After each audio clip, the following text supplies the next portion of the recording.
Assalamualaikum warahmatullahi wabarakatuh. So we are from group 2. So I will present our project presentation. So meet the team. There are 5 team. You can see at this. You can see at this slide.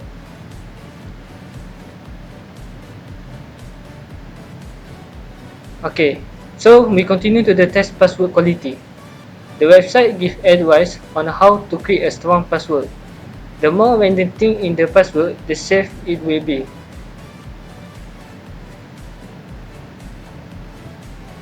Okay, for the username enumeration, basically means that certain credential already exist in database or not.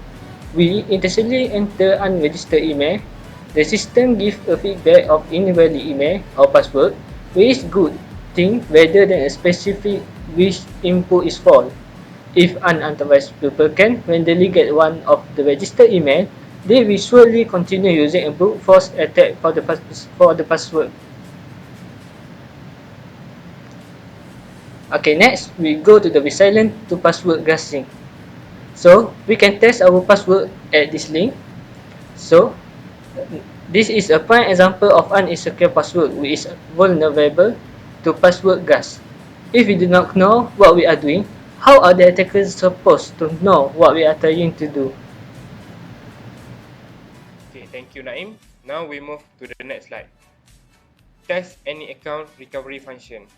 For this test, we click on the forgot password button. Next, after putting in our email, we were asked to answer a security question which only the owner of the account should know. And this ensures only the owner gets to change the password for their account.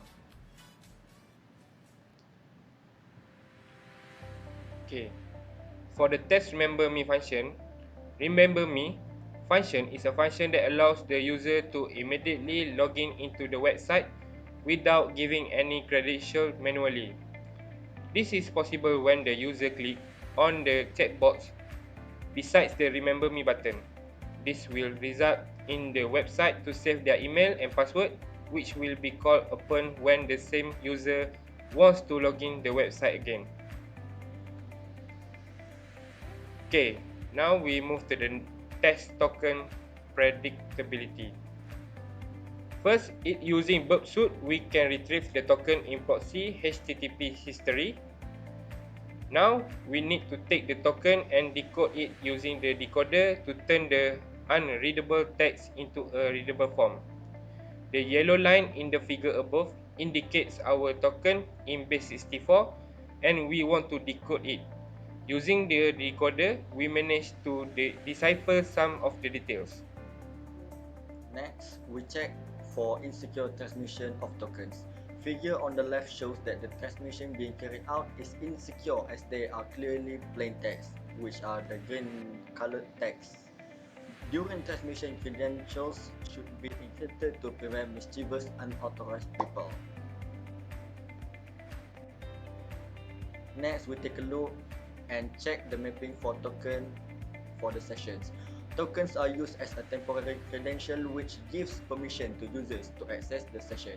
As we can see, the first figure is when the user is reviewing the products. The following figure is when the user was about to type in their address. Both of them have the same exact token, proving that the same user is accessing the website. Now this is the another one which we use different account, so a certain part of the token is different, showing that each user has its own unique token. And I will be present test session termination. Okay. On the left is the page before the user has been terminated, and the right is after the user has been terminated. They are different in both figures, so that the session for user wise has been terminated, as the user can no longer have access to certain action. Like we can see, the function on the right, the function for add basket or the payment and etc. has gone. Meanwhile, on the left, there is complete function. For example, we can see that add to basket, they still have it for apple juice and apple performance, which is different on the right. Okay, next, test for SQL injection. On the left, you can see that to test for SQL injection, enter username, admin, or 1 semicolon dash and dash. And password, we can put 1 to up to till 5. And see, as you can see above, we managed to log in into the website using SQL injection as admin. It shows that this website is vulnerable to SQL injection. Next, test for SSS injection. In order to do SSS, you have to enter iframe src equal to JavaScript alert in the bracket @ss. Into the search box, the result of the @ss as source above, proving that the website is vulnerable to SSS injection. Now let's take a look at the extra step that we make. Other than using Broadsoup, we will also use Zap to make the vulnerability checking. This is the summary of the scanning report using Zap when it was conducted toward the G-Shock website. As you can see, there is one high red alert, which is about SQL injection.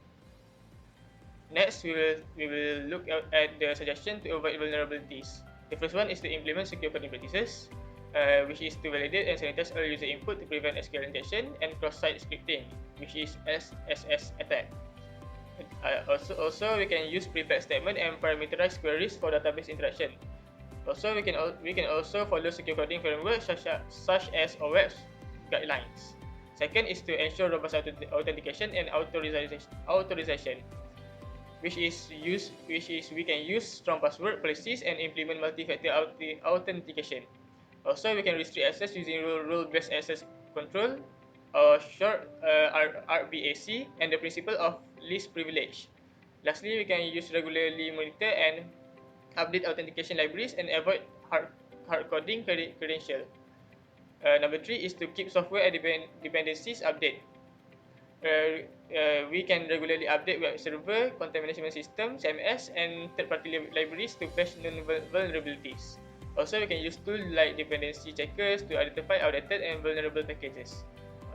We can also adopt a vulnerability management strategy to assess and fix weaknesses proactively.